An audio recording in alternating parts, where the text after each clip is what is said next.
Thomas and Terrell Show, episode 5. Let's get it. Got Let's get it, TJ, baby. my brother Terrell, Boom. military member, Navy. Navy's considered military, right? Man, don't play with me. You better joke with the dang on Coast Guard or something. Don't come joking with me. Hey The man, Navy, yeah. I'm not trying to diminish it. I'm just asking the proper vernacular. We are military. We're not Homeland Defense. We're military. We kick ass. The Navy kicks ass. You damn right. Do you know the I thought the Marines are Navy part of the Navy? just sailed ships. And who you think softened the land for everybody to go get position? Or who you think was shooting down the missiles? Was that the Navy? I thought that Yeah, was the Air Force. Man, the Air Force do something, but the Navy was shooting down missiles from the water too. You got to understand the dynamics of the Navy, how we work, and the different classes of ships we have, man, and how the warfare works.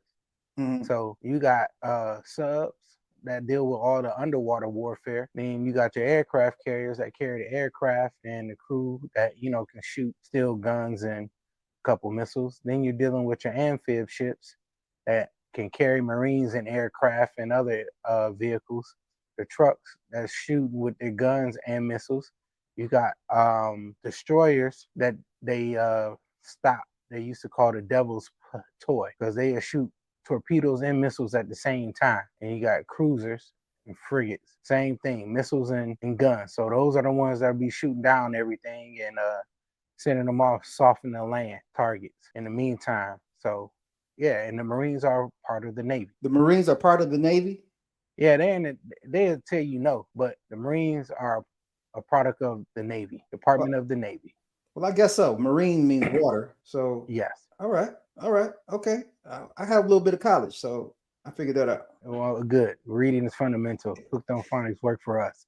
Hey, have you seen any of those videos from Ukraine and Russia where they have the drones, a small drone? I'm not talking about the big drones like the size of an airplane Mm-hmm. to shoot missiles. I'm talking about Mm-hmm. a small drone, like a household drone, that chase individual soldiers and blows Yeah, them up. Have you seen that? plenty. Yeah, Isn't that yeah, crazy? yeah. You got people in the hood trying to do that too. What are you talking about in the hood? Man, you got people in the hood trying to use drones to do the same thing, man, to pick off the ops. But yeah, that's craziness. That's nuts. I mean, how do you? I mean, they have videos of these drones. They have this one guy. I should have had it ready so we can show it to the audience. He's running around a tank, like or a Mm-hmm. vehicle, because the Trying drone to is escape. chasing him around the vehicle, and he's trying to run from it, and it gets close to him. It doesn't even have to touch him. It just gets close to him and explodes and blew him up. Yeah, it was like a cat chasing a toy. Yeah, trying to get away and got him. I mean, war forever changes. Can you imagine this technology exists now? If you have facial recognition or you have a drone, even drones that are available to civilians now, it can lock onto a target and just follow an object, whether it's a dog or a bike or a vehicle. But if you combine that with facial recognition technology, you can have a group of drones just hunt somebody down Mm-hmm. Yeah, and kill them it's, without any human interaction whatsoever. yeah. The same thing about robots that can take apart the bomb, deactivate bombs, so you don't have to send human bodies in there. I saw another video yesterday. It was one of these four-legged drones, like looks like a dog, Mm-hmm. and it had a flamethrower attached to it. Mm-hmm. And you can send one of those in to light a structure on fire where people are trying to hide. I mean, it's just absolutely frightening what this technology can do. Yeah, it's getting crazy, man. Warfare has forever changed, man. From dealing with breaking down a whole infrastructure, with trying to take, like they're dealing with cybersecurity to take down a whole infrastructure of a company. When you're dealing with, as you see, like Tesla and some of these other companies are making robots that can fire guns to distinguish, you know what I'm saying, the good person from the bad person. And just to me is we're getting closer and closer to what was that movie I Robot with Will Smith?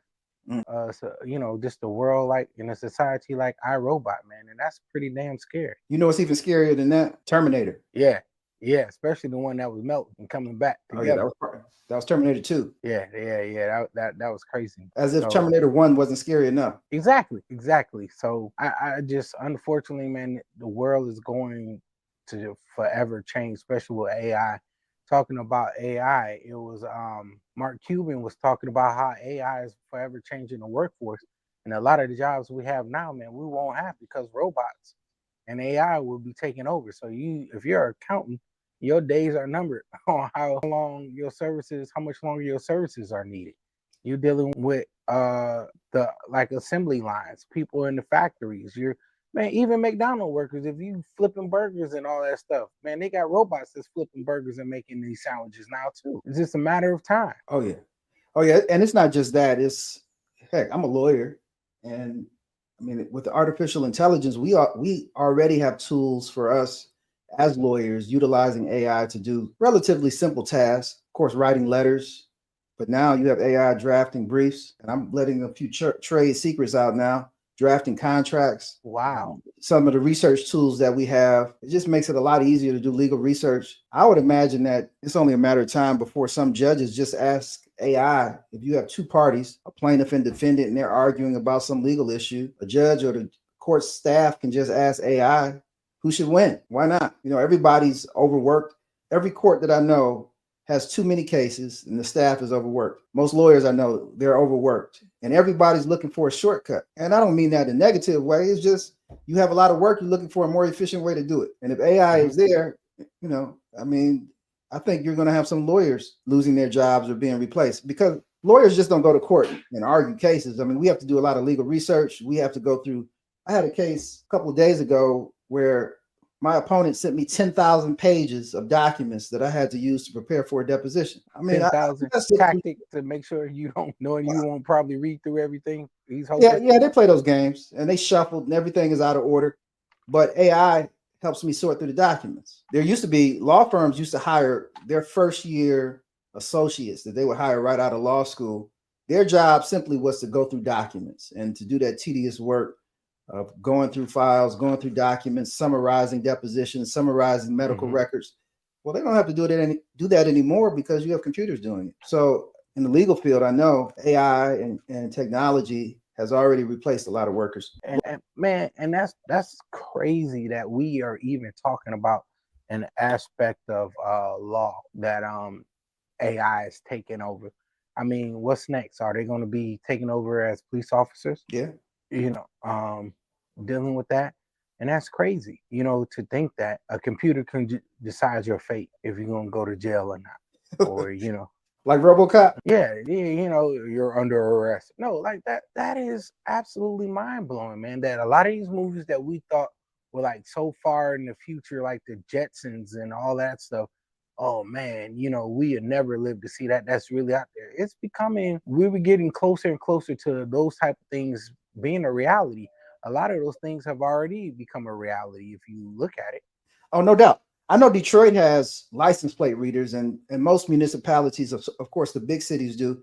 Where, for example, if you have somebody's car stolen, the victim, the owner of the car, calls in the stolen vehicle, and of course, they ask the license plate, the description of the vehicle. That information is inputted into a computer. At most major intersections in major cities, they have license plate readers. So that car with that license plate rolls through an intersection. The license plate reader picks it up. Camera captures the direction of the vehicle, which way it's going. Maybe captures a description of the driver.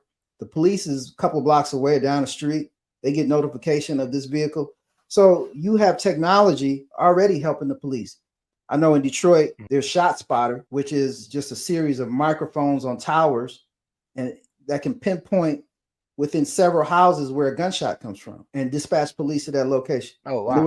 And there was a controversy in Chicago because the mayor, although the technology apparently works very well, the mayor of Chicago, where they have a lot of shootings every weekend, especially if it's hot, you have 30, 40, 50 people shot every weekend. The mayor of Chicago said they're going to get rid of ShotSpotter because apparently it works too well, and that upsets some people. Amazingly, there's privacy concerns about it, but it's only going to get more efficient, especially when it comes to law enforcement. I mean, you imagine in vehicles with electric vehicles, most of them can be controlled remotely. So you can imagine a situation if somebody has a warrant out and the police know which vehicle that they're in. The police can just summon the vehicle to come to the police station with you in it. I mean, the technology exists. It's only a matter of adapting it to fit a certain purpose because the technology is there. But here's the question: when does it start becoming an invasion of privacy? I think it's already an invasion of privacy in a lot of areas. Privacy is something that I think that is almost extinct. You have to assume every time you step out of your home that you're being recorded, certainly by video. You have a tracking device that you carry around, that everybody carries around in their pocket. The phone. Right. 8 out of 10 people wear Apple Watch, which is a tether that knows where you are. It knows your heart rate. It knows if you're under stress or not under stress. It knows what you're listening to. It knows when you exercise. So, I mean, we are already being surveilled. Congress just renewed the FISA Act, which allows the government to surveil us. I believe that they're already surveilling us, whether the law allows it or not. It allows foreign actors to surveil us. A lot of the devices we use are made overseas. The apps we install on our phone allows further tracking and surveillance. So there is no privacy. My car probably has 8 cameras on it on the outside. Maybe there's one inside I don't know about. Our phones have at least 2 cameras on them. So we may be surveilled even in our own homes and we don't even know it. So I don't think privacy exists. Our medical records are electronic. Our payroll records are electronic. Our entertainment, of course, is electronic. So I don't know where the privacy is.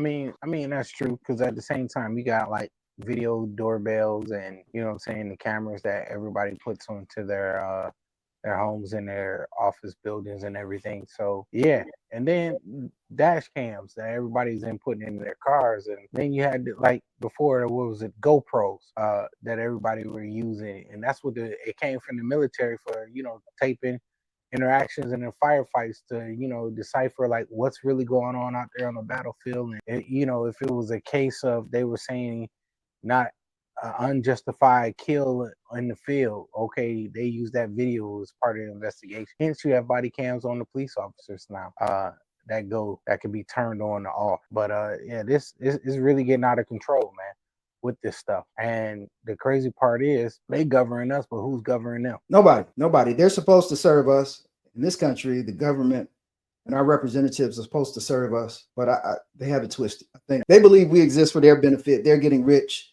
They're passing these bills, for example, for Ukraine, to give them $60 billion. And this Ukraine war, in my opinion, is just a scam. It's a scam. It's a big money laundering operation. There's no way Ukraine is going to beat Russia in a war. And they're losing. They're losing badly. Our news doesn't report it.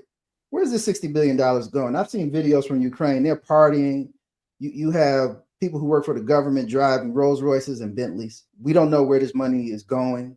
They've suspended civil liberties in Ukraine. There hasn't been an election. Certain churches, certain speech has been banned. And they're sending $60 billion. Where's the $100 billion we've already sent over there? Here's a better question. Yeah. We're sending $60 billion over there, but help me understand, what the fuck are we doing for our own people here, bro, in our country? Bro, we can find $60 billion to send over there, but we can't use $60 billion to get the homeless people off the street, $60 billion that could not change and go into the community centers within the neighborhoods throughout the country, $60 billion that can go ahead and deal with the veterans and get them squared away, you know, for the mental health that they need, as far as the treatment, paying providers. Or how about this? Giving teachers a damn raise so we can help stop with the shortage of teachers in our country, making sure that they're paid properly. Or, how about this? A bright idea. Paying your military even more money and a raise. So $60 billion for them. Yeah.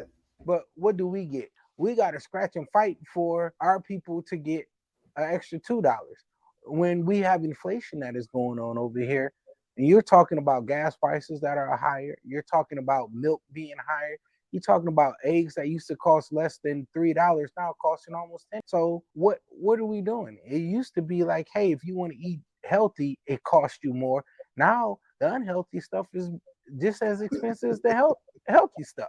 Right. So it is absolutely crazy and mind-boggling. It's asinine that we're sending billions of dollars to Taiwan to secure its borders. We're sending 17, 18, 19 billion dollars to Israel to secure its borders. We're sending $60 billion to Ukraine to secure its borders. Meanwhile, you got millions of people from Asia, from Africa, from Europe, from South America invading our southern border, and we're not doing anything about it.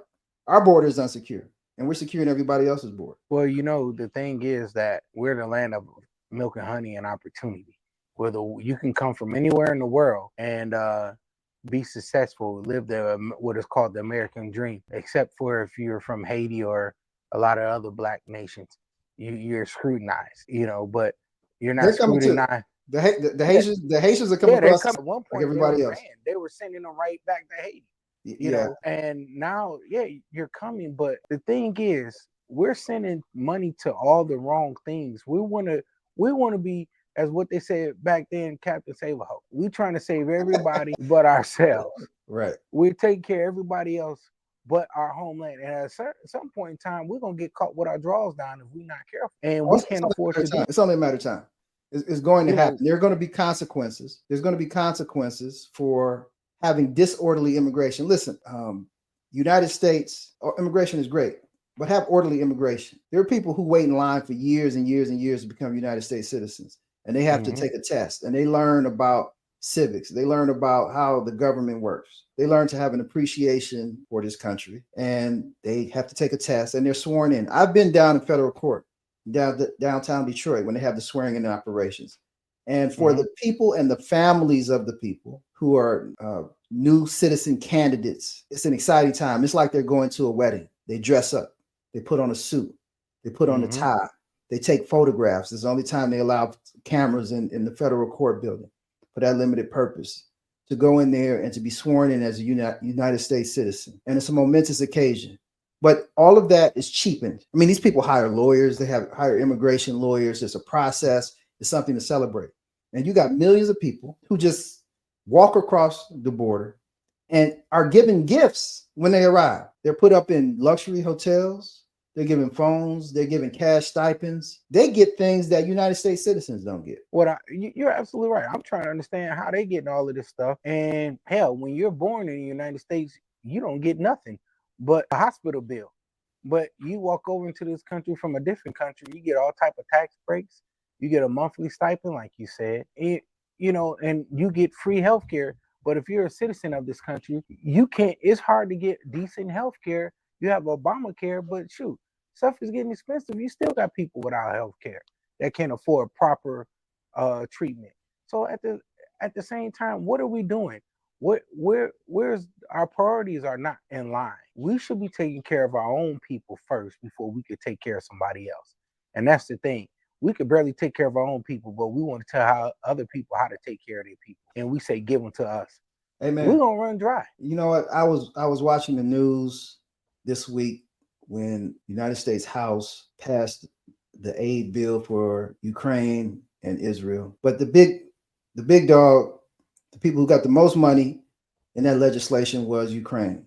And to see members of Congress in Congress right after the vote waving Ukrainian flags, I was absolutely infuriated. This is the United States of America. Ukraine has a history of being not very friendly and accepting to people who look like me. You have some Africans who live there. Call it what it is. Call it what it is. They're racist. I don't want to paint with too broad a brush, because I'm sure it's not everybody in Ukraine, but it has a history of being known as a racist nation. Very. When it comes to Black people, and to see Black members of Congress sitting there in the United States of America, whether you're Black or not, Black or white, you waving a Ukrainian flag, you are serving in the United States Congress. You are a United States citizen. You're supposed to be serving the American people, but you're not serving the American people with that money. You're serving Ukrainian people, and you're waving their flag. It's absolutely breathtaking. I do not understand. I'm trying to figure out where they got the money from, because you can't even figure a damn budget to keep the damn government open in a timely manner, but you can figure out a budget to take care of 2 other old countries. Well, we don't have the money. United States is $40 trillion in debt. We don't have the money. And so we're the Chinese buy our bonds and are funding the running of our nation because we're broke. We can't afford to be giving gifts to anybody. You know, it's like somebody who's $1 million in debt, who is unemployed and is out buying gifts for everybody on the block. Exactly. Bathroom break. Okay. All right. What I tell you? Handle your business. Why are you in here all behind? Didn't I just say no shake? Bro, you ready? Yeah, let's roll. Okay. I thought you had to pee. That was my pee. Giving them a piece of my mind. The pee. All right. Let's talk about Title IX. So the Biden administration has officially proposed amendments to Title IX. For people who don't know, Title IX is regulations that was initially passed by Congress, but Congress delegated to the administration, the Department of Education, the ability to make amendments to Title IX, and it governs equity and fairness in education and athletics. in education. So these new rules don't apply to athletic competition, but they do apply to schools and any entity, they call it recipients, who receive federal money, whether it's elementary, middle school, high school, and even college educational institutions. Hmm. So, in a nutshell, the new rewrite means men can take academic and athletic scholarships from women because the regulations define sex discrimination to include gender identity, all of these weird terms that they have out here. Sexual identity is, it's a whole new language that they use, but it governs all of that. So they instituted all of that into Title IX, which means that even in states such as Texas, such as Florida, these conservative states that said that boys can't use girls' bathrooms, girls can't use bathrooms, high school boys can't declare themselves a girl and go into the girls' locker room with an erection and a full hard on, which has happened. This title, because of the supremacy clause of the United States Constitution, says that federal law trumps, pardon the pun, state law. And so it doesn't matter what your state law is. These regulations, when they go into effect in August for the next school year, will supersede all of those local and state ordinances and statutes. So these rules say that men can be housed in dorms with women. So if you send your child to a college and they had maybe females on one floor, males on a different floor in the dorms, well, you can have men who can declare that I'm a woman or I'm gender fluid, and they would have to be housed with the females, and it would be discrimination for the university to deny or oppose that declaration, because all it requires is a declaration. No doctor's note is required.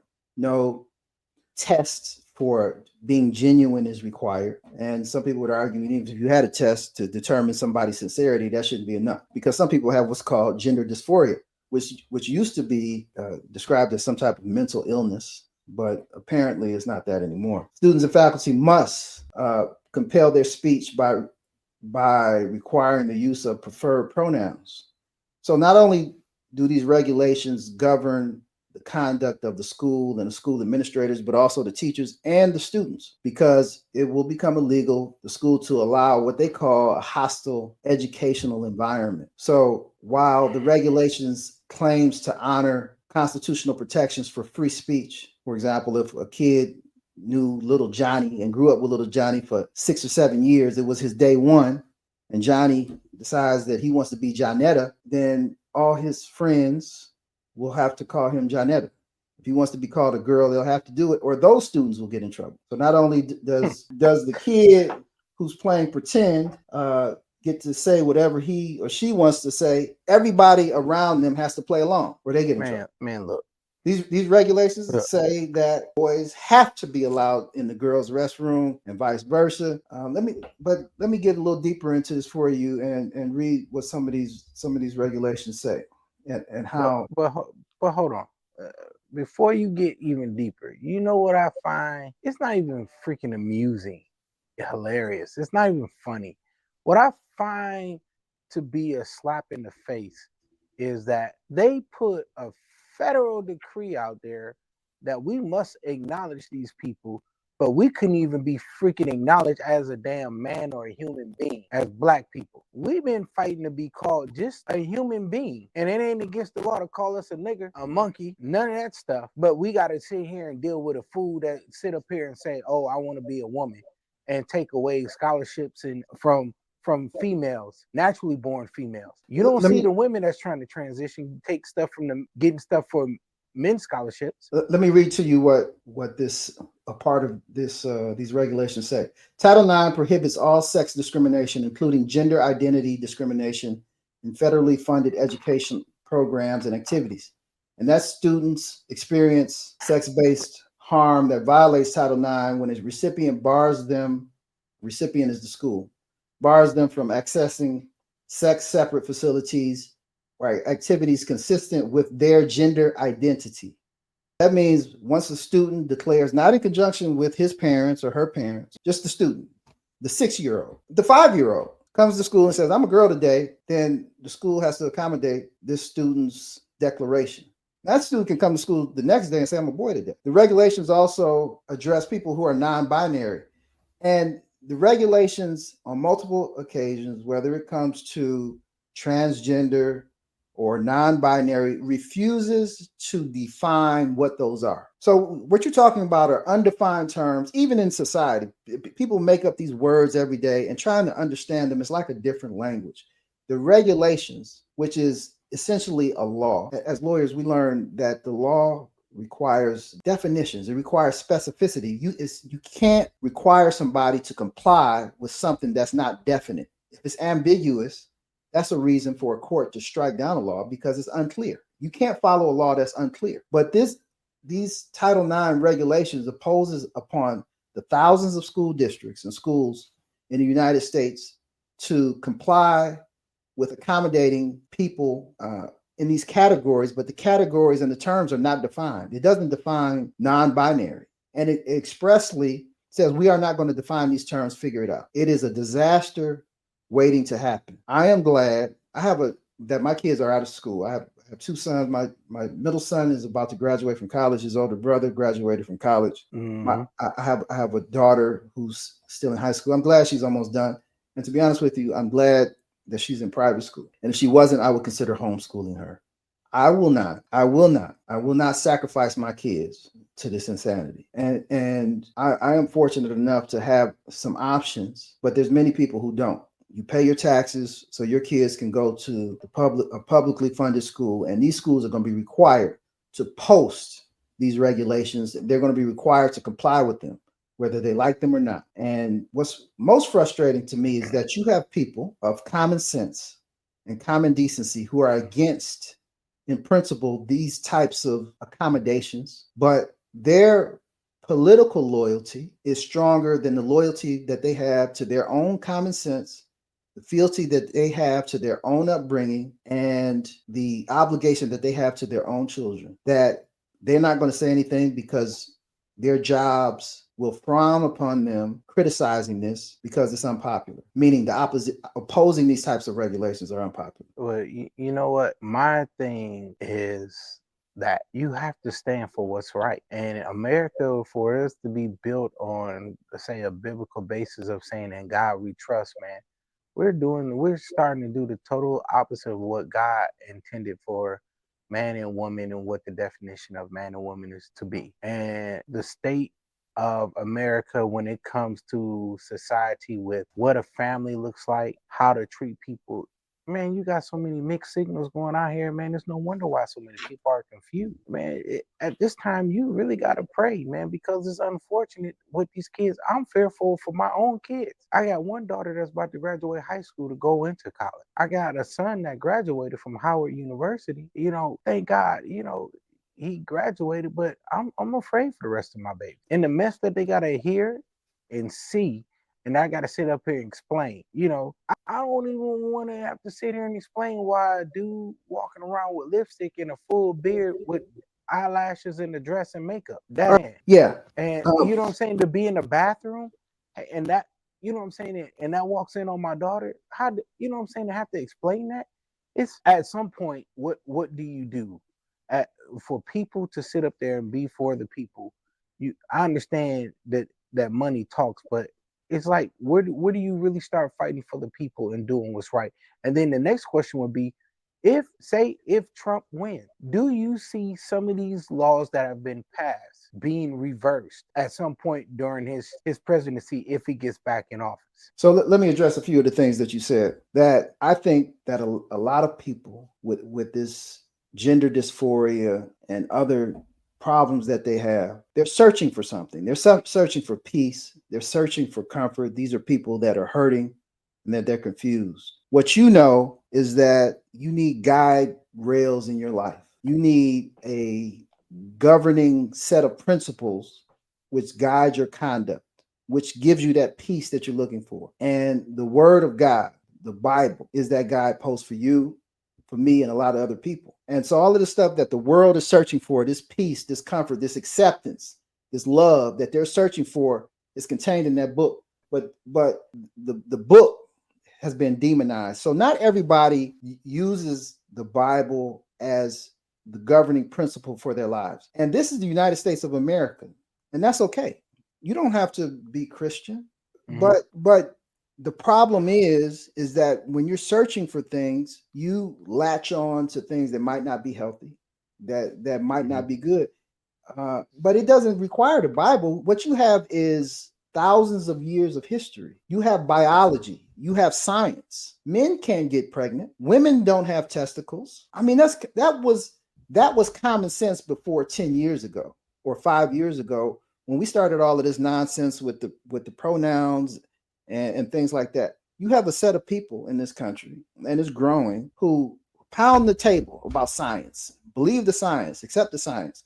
And these same people will talk about women's testicles and pregnant men and men menstruating and men breastfeeding their babies. It's inconsistent. If you're not going to latch on to the word of God, the Bible, or some other faith, the Quran, or some other religion, then you claim to latch on to science, then you reject that for this radical gender ideology, and it doesn't make any sense. So I would ask the people who are so political, who they're so loyal to a political party and or political personalities, look at the policies. Look at the policies. Look at how these regulations that are pushed by the Biden administration are going to affect your children. Do you these types of things taught to your children?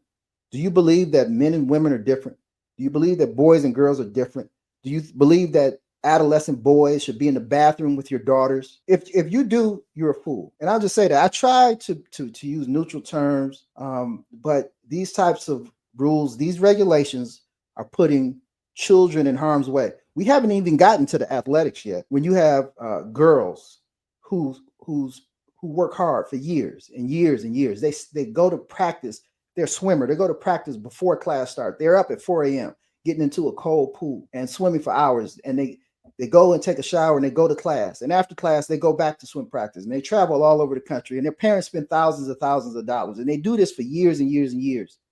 And to get in high school and to get in college and to get in that pool and in races where the difference between first place and last place are portions of a second. But when they get there, there's a man who they're competing against who beat them by 10, 15 seconds, by multiple body lengths. It's not fair. It's not right. They're crushing girls' dreams. They're crushing girls' accomplishments. The women's organizations are absolutely silent. Where's the National Organization of Women? Where are all these other the Girl Scouts and these women's and girls organizations that are supposed to be protecting women? Where are the organizations that are supposed to be protecting children?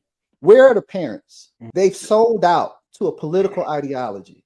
They're selling their children. I don't understand. You would think that, okay, you got people selling out their faith. Mm-hmm. You have people selling out their gender, but your own children, you're silent. You're silent about these negative policies that are going to negatively impact your own children. For the life of me, I do not understand. I will never understand that. And you can call me whatever you want to call me. You should be willing to die for your children, lose your job for your children. There's certain things that are worth fighting for, no matter what the consequences. Absolutely. And one of the things that we have to protect, that these regulations attack, our language. You can never cede ground on language. You can never let your opponent or somebody that you disagree with define the terms, because if you allow that to happen, then you lose automatically. If you allow them to require you to call a girl a boy, or a boy a girl, or an individual they, then you're never going to win. You've already lost. You can't make an argument that a boy shouldn't compete against your daughter when you've already conceded that boy is a girl. Because once you concede the language, then you can't argue that the person that you call a girl can't compete against girls. You've already ceded the ground that's a girl. You can't give up any ground to these people, or they will exploit it and you will lose. You know,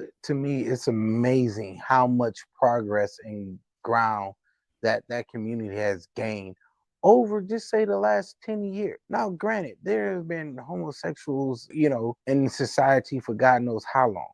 Forever. However, the amount of ground that they have gained in the last 10 years is historic, because they have gained more ground than we have gained and we've been fighting for a certain thing for forever and a day since we got to this country. And the But, fact that it's, but hold on, TJ. And I'm sorry to interrupt. I think this is different than just talking about homosexuality, because, like you said, homosexuality has been around for a well, millennia.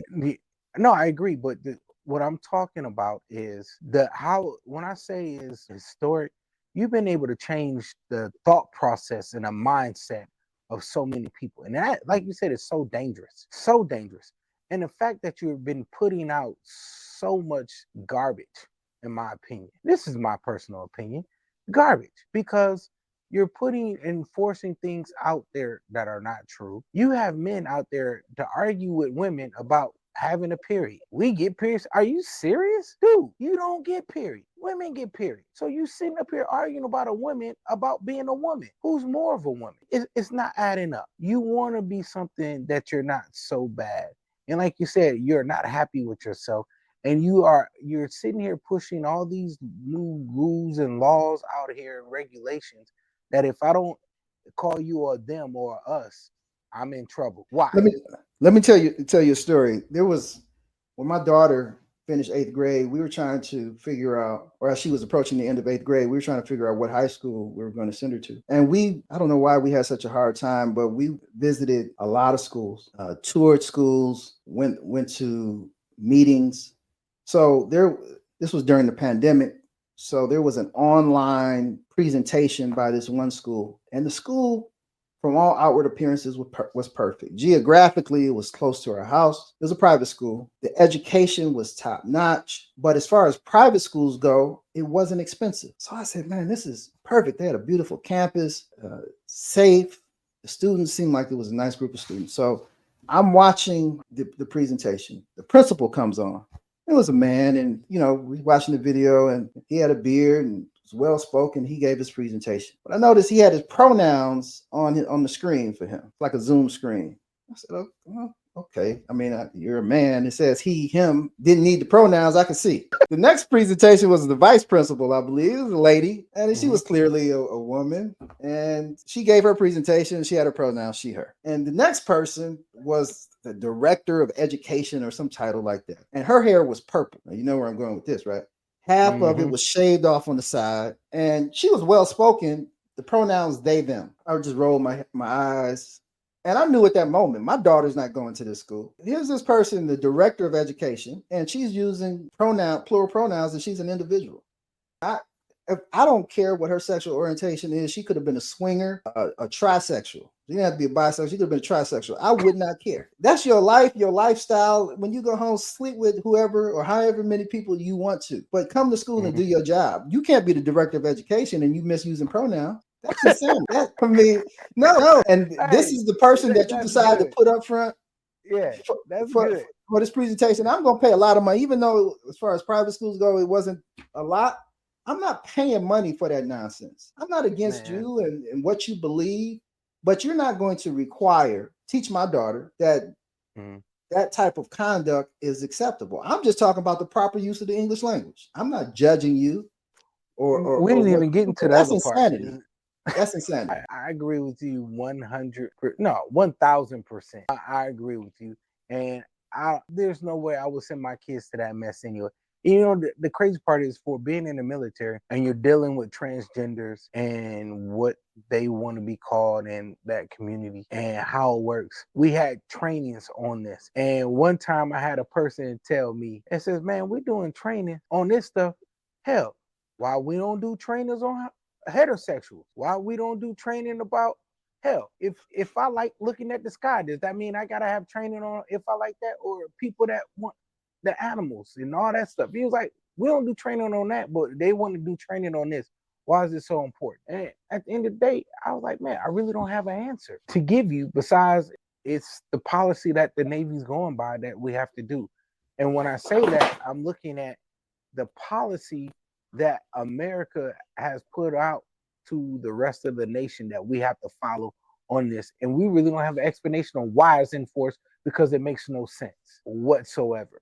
So at the end of the day, like you said, for us that believe in God and that have actual guidelines and values and morals that we follow in life, when are we all going to stand up? Like you said, the Girl Scouts.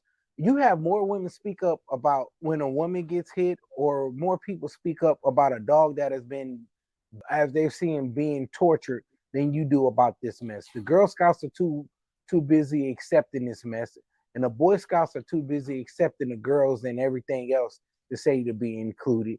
And like you said, where are all these women organizations to speak up about this, saying like we're one, we're women, we're not the same as the men? They're not out there. So my challenge to them is, when are you gonna step up and start speaking? Well, I think there's a lot of selling out going on. I think that sellout is a term that's misused and misapplied. First of all, the only person that can sell you out is somebody that you trust.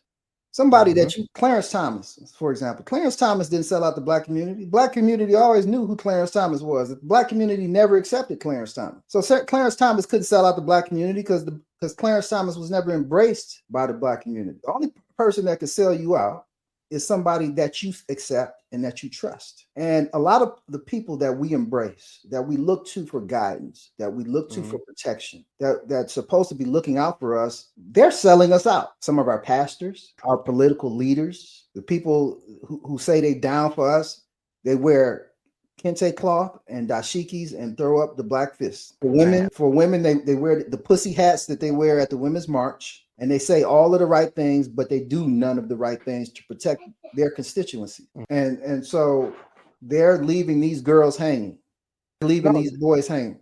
We need to pause. No. Okay. They are. They are definitely leaving them hanging in a lot of different ways. And they're also not doing what's right for the country and the community. That's just it. Like Carlton Pearson said this whole inclusion thing that he was preaching, and there's no hell really, and talking about including the gay. And the Bible says marriage is between a man and a woman, but he was saying like, hey, you could be married to a man and a woman could be married to a woman. And it was like, man, that is totally against what the Bible says. You talking about standing on the word of God, and here you are going against the word of God. And when he died, you had this big dude up there that was considered himself a bishop and talking about, I want to thank God for my spouse, and has been supportive, gave this big lovely speech. You would have thought he was talking about his wife. And then it says, I want to thank my husband. You got first husbands. Seriously. Who you talking first about? Husband. Man, this guy, I can't remember the guy's name, but it was at Carlton Pearson's funeral. Oh, okay. The guy who took over for Eddie Long at that church down in Atlanta. Oh, Jamal Bryant? Yeah, I think he's one of these, I don't know what to call it. I don't think he has a husband. He might have a wife. I don't know.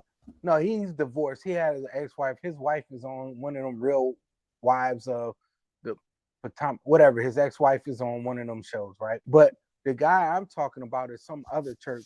I don't know. I think it's in Atlanta, the church, but it's not. It wasn't Jamal Bryant, but Jamal Bryant talked about Carlton Pearson, and him when he had the Azusa conference, and how many people came out of the Azusa conference that are become prominent pastors, like T.D. Jakes.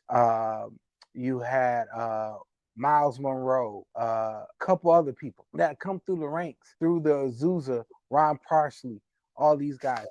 But Miles Monroe wasn't going down the road that Carlton Pearson went with this inclusion. T.D. Jakes didn't go down the road that Carlton Pearson went down with this inclusion, even though he's in this. His name has been thrown around with the scandal with Diddy and all of this stuff.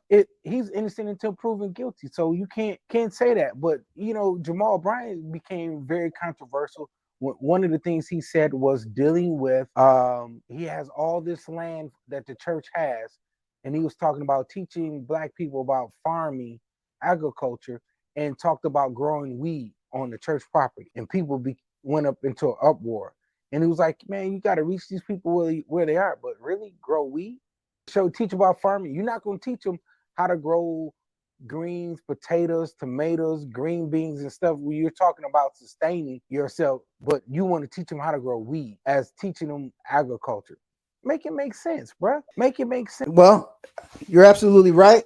So our leaders have sold us out. And we could talk about the good Reverend Al Sharpton. I think I talked about him before, where he was against hip hop. He went on a tour talking about Wasn't he signed to Cash Money Distribution or something?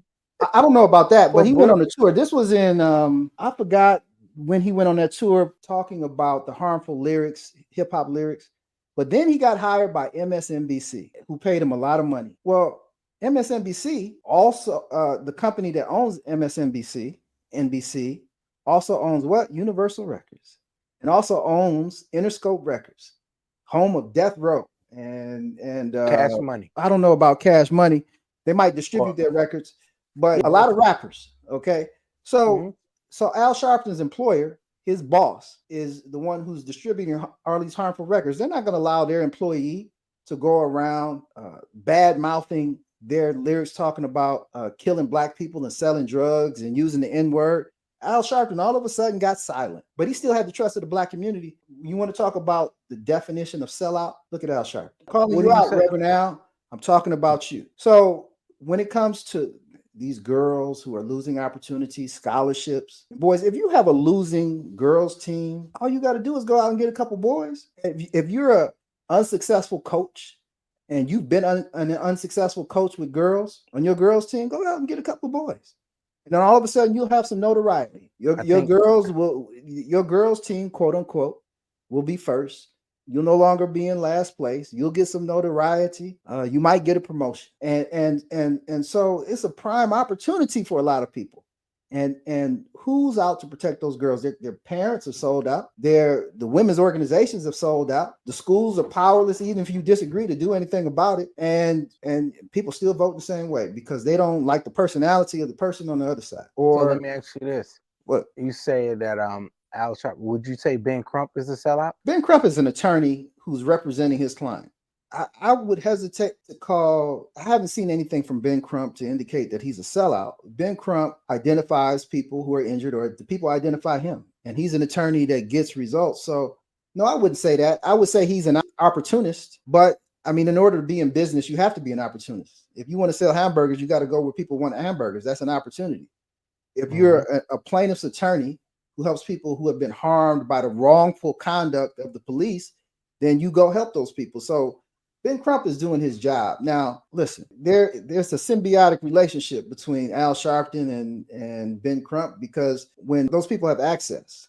So Al Sharpton, if he's called in to do a funeral for somebody who was harmed by the police, he got Ben Crump on speed dial. And I'm sure that when Al Sharpton calls Ben Crump and Ben Crump makes some money, I'm sure Ben Crump is appreciative. I don't know for sure. I can't say this for sure because I'm not on the inside, but I'm sure Al Sharpton got his palm out some kind of way to get in on the financial action. Hey, that's the way he operates. Either they're extorting money from corporations.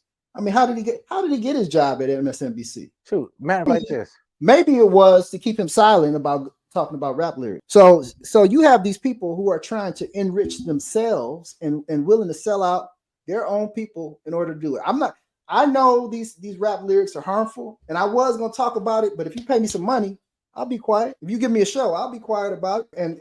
And so we all paying the price. But Al, he taking his pictures with his slick back hair and his new skinny suit on the private jet. He getting on the private jet and he's taking pictures and all that other stuff. As long as he get rich.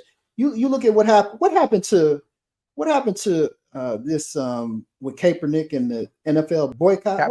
Man, Jay-Z got a job. NFL paid him a bunch of money, and all of a sudden we ain't hear nothing else about an NFL boycott. You hire the right Negro, then all of the protests go away. The boycott is over. Kaepernick still ain't not a quarterback in the NFL. We ain't heard nothing else about it. He's still black. He's still blackballed. Ain't not getting paid the money or given the recognition that he deserves.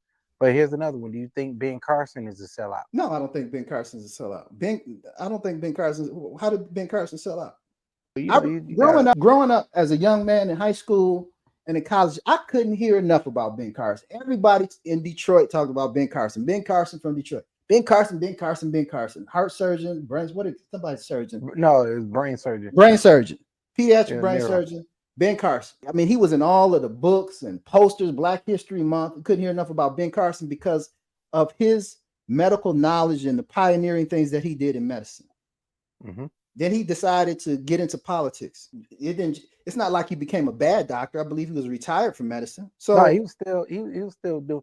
He was like more on the border regions and like he he did it here and there, but he was more of like on the board, overseeing the stuff, So Ben mentoring. Carson had already achieved success before he got into politics.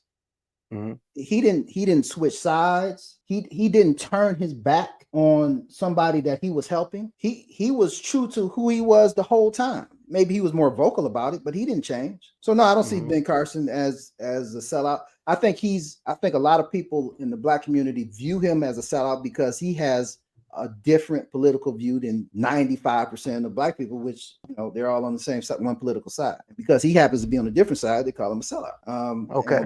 But I don't consider him a sellout. I know a lot of people do, but I don't. All right. All right. So let's move to the next topic. Let's talk about the Tennessee passing a law where teachers can carry firearms in the schools.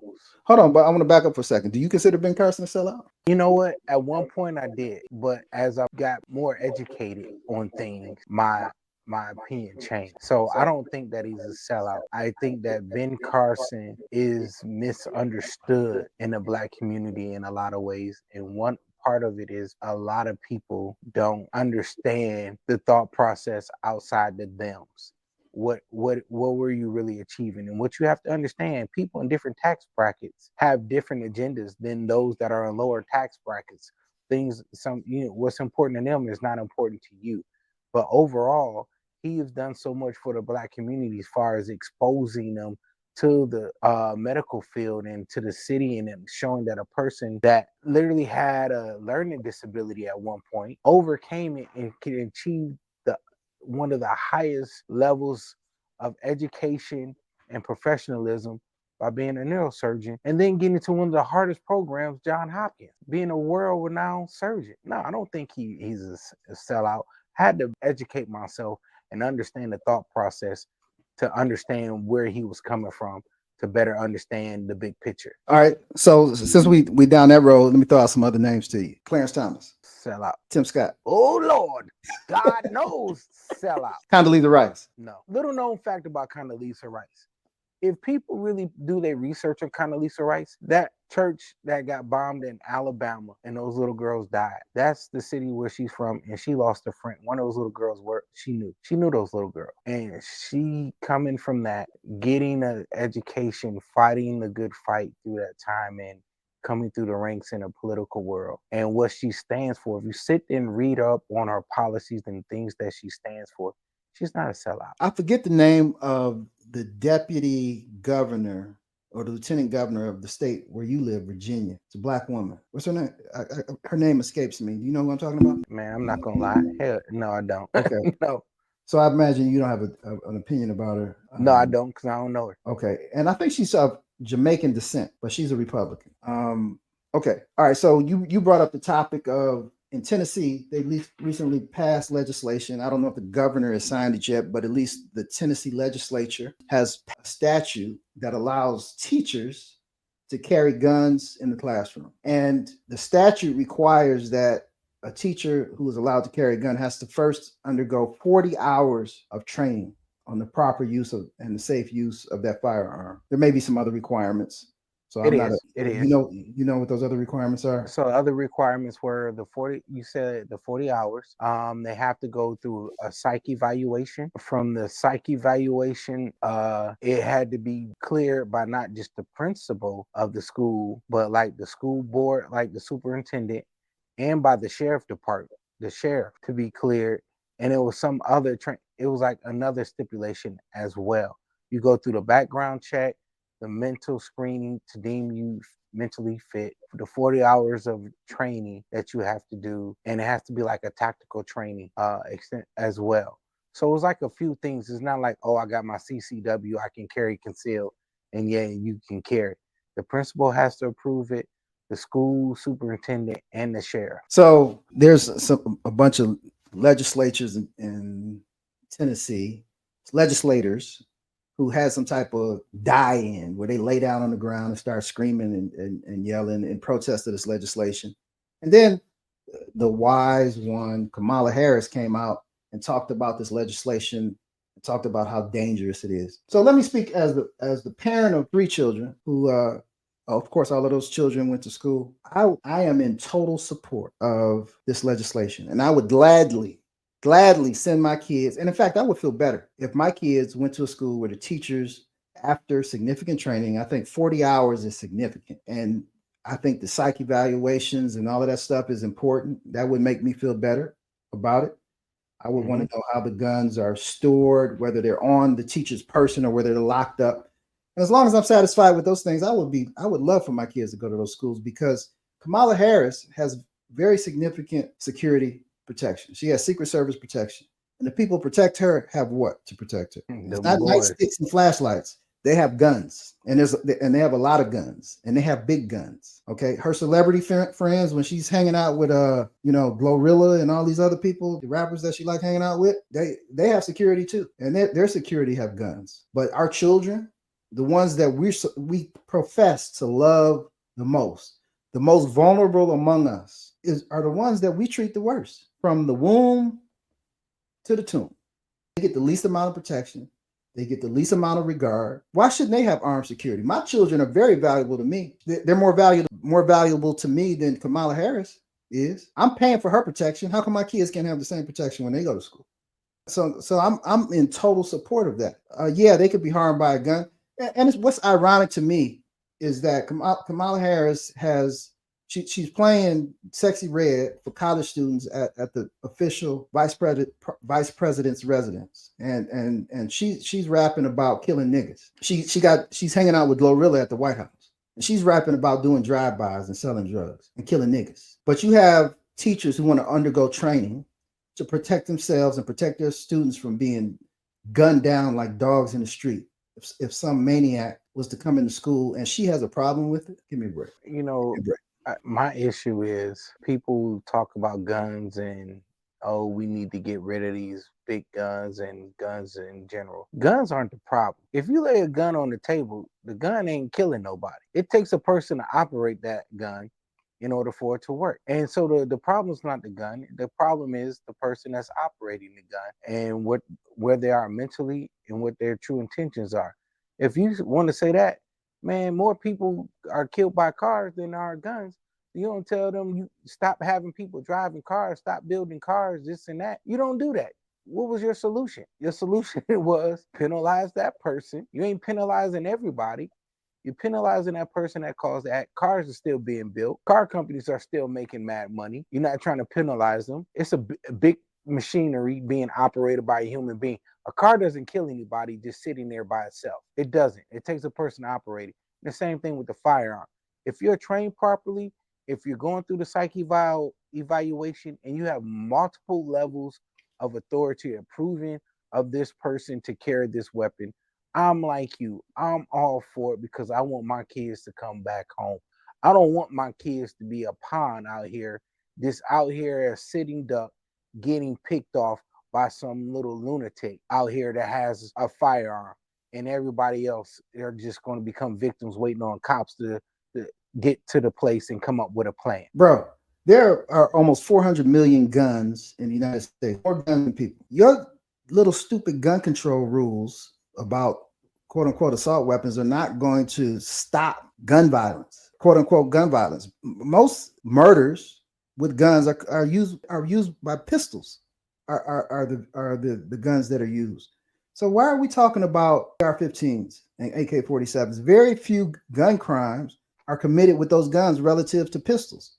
So anyway, their gun control talk is not going to stop any violence. All of these guns are still out there. We have to deal with the situation as it is. That $60 billion that you sent to protect Ukrainians, we could have hardened all of the schools in the United States by providing better security, better doors, a security guard, armed police. If you don't want the teachers to be armed, $60 billion for the schools to get armed security. You didn't do that. Why don't you wave flags with children's pictures on it in Congress instead of waving the Ukrainian flag? Because exactly. you can't get kickbacks from money for the kids. Okay, we're being scammed. You say that you care about the kids, but you really don't. Because talk is cheap. Talk is cheap. I'm with you, because when you walk into schools, you see security guards, man, they got nothing. And they the first line of defense. So who the hell are they stopping? They got a flashlight. They ain't even got that, Thomas. They overweight, or they old. You got Mr. Otis in there, Martin. What you say, there, boy? What you say, there, boy? You know, Man, that's what we get. look, You know, she got a phalanx of security. She hey, got a whole look, school district's worth of security protecting her, but you don't want the teacher to have a gun. Fuck out of here. look, I carry my gun with me everywhere I go. Everywhere I go, I got my gun with me. I'm And not violent. I don't believe in carrying guns, but I hear what you're saying. so, like I said, I carry with me everywhere because I say I'd rather be prepared and not have it and not need it than to need it and not have it. Wholeheartedly. You know, I remember it was an incident. My wife, she was like, "Hey, leave a gun in the car. We coming into the mall." I'm like, "For what?" She was like, "Just leaving it." I'm like, "That defeats the purpose of having it. The purpose was to have it on me and protect us. If I leave it in the car, something go down, I don't have nothing. That makes no sense." So my whole thing is, if you should have the right to bear arms and protect your people, and I'm not gonna be caught naked. You ain't gonna catch me slipping. Period. One of the saddest things that I saw was a video, and it was one of these Scandinavian countries. I forget whether it was Finland, but mass shootings are rare over there. But there was a person, a gunman, who was white, who went into a mosque in that country and shot a bunch of people. And he videotaped, he live streamed it. And before they took the video down, I watched it. I watched the video. It was one of the most horrific things that I had ever seen, because what happened was there were very few exits in this building, and he went through, and the people who were in this room, it was maybe 20 people. Of course, when you sense danger, you try to escape. So they instinctively just ran to a corner, and they're climbing on top of each other trying to escape the gunshots. And he just pointed the gun and just massacred these people who were piled up in the corner as they desperately clawed at the wall trying to escape. And I imagine something even more heartbreaking. Thankfully, there was no video of the Sandy Hook shooting where a bunch of children were murdered. Years ago, it was Virginia Tech. A bunch of college students were murdered by somebody with a pistol. It was a Glock. It wasn't a big gun or a long gun. But all of those people, they had no means of protecting themselves. I think it's cruel punishment to rob people of the opportunity to live by disarming them. An attacker could have a knife, an attacker could have a machete. It doesn't have to be a gun. It doesn't have to be a big gun. It could be a small gun. There's many ways to massacre somebody, but people should have a means of protecting themselves, because violence is inherent in men. And as long as you have more than one person on this earth, if there's two people, there will be war. There will be fights. They get together. And unfortunately, that's just human nature. And people have a God-given right, not given by their government, a God-given right to protect themselves. And the people who deserve protection the most are the defenseless. And those are our children. They're the most precious asset that we have. Man, as I say, man, I would die for mine. I tell you, people, man, look, I'm a problem if you mess with me. But if you mess with my kids, I'm a damn savage. I'm a savage. I don't know the word stop when it comes to protecting them. Could you imagine in Uvalde, Texas, where they had one of the more recent school shootings, where the police arrived, and this also happened at Parkland in Florida. The police were there and stood around as the massacre occurred. In Uvalde, parents arrived. They could hear the gunshots, and the police held them back and arrested who tried to go in and save their children. Could you imagine? Man, I probably, man, no. You don't need to say it. Don't say it, because I think we're on the same page. It would have been a different story written. Let me just put it that way. What? What? If I was there, my child was in that school, and I was what? And I had arrived on that scene, nothing or no one would have been able to stop me. What? Man, I have Kevlar on and all, rocking and rolling. Hey, my bag would have been out. This would have came in with clips. We don't need to talk about it. We know how you feel. We don't need to talk about it. Man, we don't need to talk about it. Enough said. Jesus, man, yeah. I think a lot of parents agree with you. I mean, mothers, everybody. Shame on people who would deny those children the opportunity to live. Shame on those police officers. Shame on anyone who is against using every resource available to protect children. You know what I think? Period. Those officers that was being some bitches need to be fired. At least. I mean, straight up. Not just fired, charged. Yeah. I mean, man, you don't need to be a police officer. Right. You signed up to protect and serve. You run two the problem, not away from the problem. And the same thing for the military. Man, you in here, if you on the front line, you in war, you're there to handle the problem, not to run away. And you know what? I want to give it up to police officers. I listen, in the Black community, we have a very tenuous relationship with the police, and I Hmm. can tell you that my history is one who generally distrusts police. I mean, just it's instinctive in me to be cautious around police. That's the way I feel. I know police officers. We have police officers in our family. Our sister is a police officer. Our brother-in-law is a police officer. I have a Hmm. lot of respect for police officers who conduct their job with integrity and honor. And they have a very dangerous job. My instinct is to flee from danger. I mean, I think that's human nature. To have a job Hmm. where it's your job to run towards danger. I mean, it's easy for us to say, but when you do that, you understand that it increases the probability that you're going to lose your life. And Hmm. I think that's an honorable thing to do. And there's many, many, many police officers who do that every day. I mean, officers do it every day. And that's a lot to ask for somebody. And when you talk about compensating people more, you talk about $60 billion, you should pay police officers more. And perhaps we would get higher quality police officers instead of Hmm. officers who couldn't get a job anywhere else. And Hmm. those are the ones I think a lot of problems come from people like that. Man, you know what? Like you said, our sister, is a cop. Her husband is a cop, man. And I never forget one story that he told me early on in his career. And he was saying he had just came on the scene and it was at the video store and it was a shooting. And he said he came in, I think he said he saw like one body down, but you could smell the gunpowder still up in the air. And so, it's fresh. So you don't know if the person's in there or not. And you got to go in there and you don't know what you're going to face or if you're going to run into this person or not. This is stuff that they do, man. This is the stuff that they do every day. They chasing the people that, are shooting back at them. They're chasing them to grab them to protect your community. They want to go home just like you want to go home. And that's what I think the community has to understand. You have a few rotten apples, but that is not everybody on the police force. That is not every officer. You got a lot of good officers, man, and a lot of good officers want to go home to their family just like you, and they do their best to serve you the best way that they can and treat you with respect and dignity like you deserve. So I give it up to those officers, man. I do. Kudos. All right, bro. So we have, and I agree with you wholeheartedly, 100%. We have the TikTok. Let's talk about TikTok. So it was a package of legislation that just passed. It was the money for these foreign countries, Israel, Ukraine, maybe Taiwan. And with that same package was also this legislation banning Now, if people think back when Donald Trump was president, he said TikTok should be banned. So this is not a Republican Democrat issue. And the effort to ban TikTok was bipartisan. I mean, you had Republicans and Democrats vote for it in the House and the Senate. And it passed. And I believe Joseph Biden signed the legislation. Now, the legislation doesn't instantly ban TikTok. What it says is that ByteDance, the company that owns or runs TikTok, must sell it within a year. So they have 9 months, and I think an extension, a 3-month extension, might be available. And TikTok has promised, or ByteDance has promised, to challenge the legislation in court. I think they have a good chance of winning on free speech grounds and perhaps other grounds.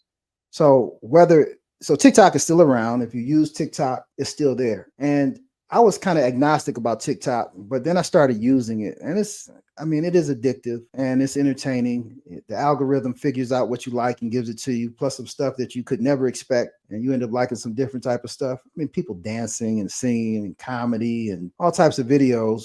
But beyond that, there's a lot of people who make a living using TikTok. You have the TikTok shop, and you have small business people. A lot of them don't have the means to go and open up a storefront. A lot of Black business owners make their living or supplement their living on TikTok. I know that I use TikTok for recipes and cooking. I will set up my phone and put that video on a loop, and many, many meals in my home have been cooked with information that I got from TikTok.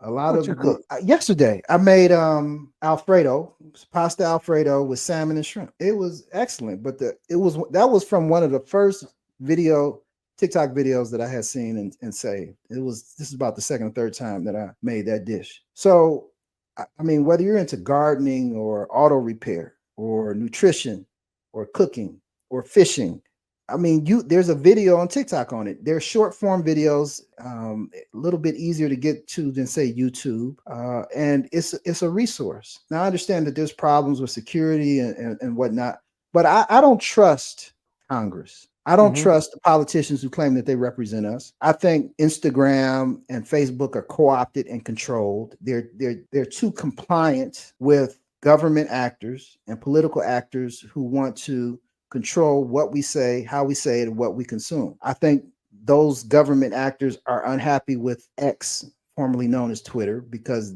they refuse to be controlled or controlled to the degree of these other platforms. And I think TikTok falls in the same category as X, that if we can't control you, we're going to try to eliminate you.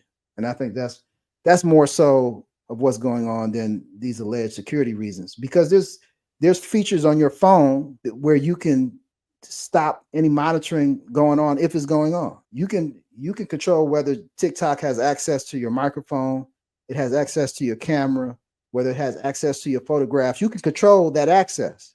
So what's the problem? You think our own government is spying on us, doing God knows what with the information? You don't think Instagram, Facebook, and WhatsApp aren't using the features on your phone to monitor what you're doing, your purchasing decisions, your conversations? How many times have you talked about something in a private conversation where your phone might have been present, and then you go to Facebook and Instagram and there's an ad for that exact same thing? So give me a fucking break. It's all bullshit.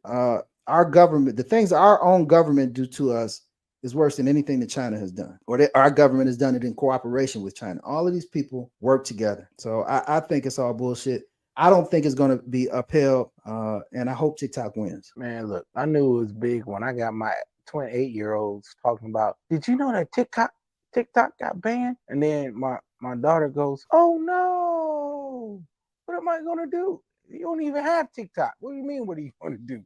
But it was a big enough that 8-year-olds are talking about it. So that's pretty major, man. I don't use I don't watch TikTok videos like that whatsoever. Not on my phone. It is not on none of my devices in the house, no other kids. So hey, I don't know much about it. I know that it's considered a security risk.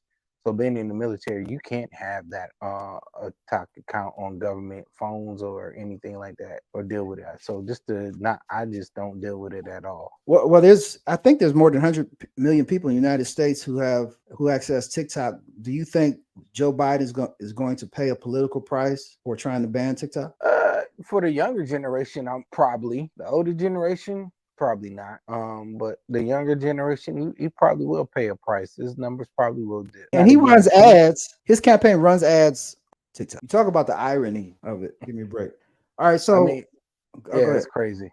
No, I was just saying, yeah, it's crazy. So have you been watching the news about these protests or these anti-Israeli protests on college campuses? Yeah, they shut down the Columbia University. Yeah, not the rest of the semester are virtual. It's virtual now. You paying $90,000 a year, and they burning fires and have tent cities and no class. Yeah, well, where's the security for the campus?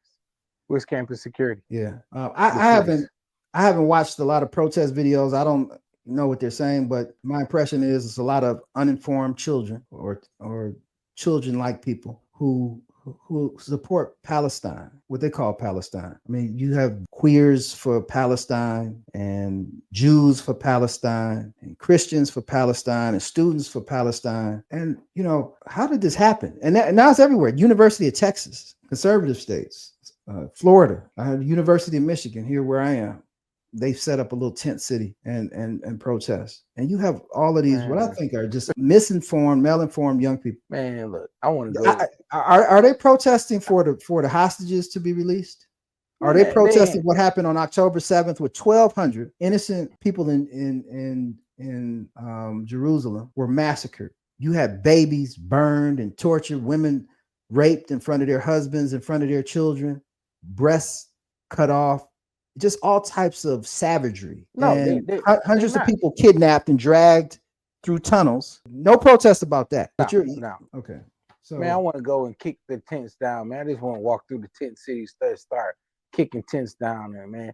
It kind of feel like that commercial back in the day where the dude was in the backyard at a barbecue and somebody did something to his kid. He turned around, he was just smacking every damn body. Smacking everybody. Yeah, yeah, like. That's how I feel about it, man. Just come up to me, just smack at everybody, Right. But it's just like, man, it's amazing what people will fight for and make a big deal about over shit they don't know. It really doesn't make sense. You're doing all of this over stuff you don't even know, and the stuff that really matters, you're not even talking about. That you're not even putting up a real fight about it. Just like we're talking about these women organizations being quiet with the whole transgender binary, all of that crap mess. It's like where they at? We're talking about the girls that are being kidnapped and sex trafficking. Where y'all at with the uproar with this more than what you're doing? The fact that there are a bunch of young black women that are kidnapped and missing that you're not putting out there and making it known to the public. Or let's talk about, hey, the women's health and equality in healthcare, especially when you're being pregnant with the black and brown women, fighting for that mess. But you want to fight for a damn dog that wasn't treated right. Make it make sense. It doesn't make That's sense. you know what? That's gonna be my line for the rest of the year. Make it make sense. Good luck with that, because I don't think you can make it make sense. I don't think you can. Well, bro, this has been our longest episode so far. Right You say now, that every week. well, I mean, it keeps getting longer. Another few months, it's gonna be a 8-hour podcast. We're gonna set a record. Man, look, this is gonna be our only job in a couple months. Well, the draft is on right now. While we're taping this, we're missing the draft. It's in Did the Detroit. Lions pick yet? I don't know. I had it on, but my phone cut off. But it's in Detroit, and so it's not too far from where I am now. And it's an amazing scene. You have so many people down there. They reach capacity. The NFL isn't letting like any more 100 and people something in. thousand, 150,000. I think. Yeah, at least. I don't know if they've released official numbers, but you have all the downtown Detroit that's just swamped. But they said what? Caleb is his name? Caleb Williams supposed to Yeah, go he went to first. The Bears. supposed to go to Chicago. I haven't been watching it. I assume that's where he's going to go, but I don't know. No, that's where he went. Oh, he did go. Yeah, he did. He went number one. The LSU quarterback went number two. And then that Ohio kid, the receiver, went number three. I wish him the best of luck. His daddy was a beef, Marvin Harrison Sr. Oh, right. Oh, yeah. I remember Marvin Harrison. He was a beast. He played for the Colts, right? Yeah, he was a silent assassin, a beast, And then J.J. McCarthy got picked up by the Vikings. Oh, did he? So, okay. Yeah, the Vikings picked him up. So doing some things. I think the Chargers picked up an offensive lineman from Notre Dame. All right. Notre Dame. Talking about Notre Dame, real quick side note: Jerome Bettis' son signed a letter of intent to go play at the University of Notre Dame. Plexico Burr's son also signed a letter of intent to go play at Notre Dame, and I think Ryan Clark's son. So the connection with those three is they all played for the Steelers together at one point, and now their sons are going to go play on the same college team together. Yeah, wow, that's crazy. That's going to be something to watch. Yeah. Did you see that Scottie Pippen's son is going to be playing basketball at University of Michigan? Yeah, man, that was crazy. I was like, oh man, I wasn't expecting that. The new basketball coach at Michigan, what's his name, Dusty Mays or Dustin Mays or something? Yeah. He's rebuilt the whole team real quick. He got like 2 7-footers in the transfer portal. He got a 6'10" dude. So one dude is from Yale, that's 7 foot. The other one is from Florida Atlantic, where he was coaching at. That's a 7 foot. He got a 6'10" dude from Alabama. Then he got a guard from Auburn. Then he has the guard from that Ohio school that transferred to us, and one from Northern Texas. Then he got Scottie Pippen's son to come.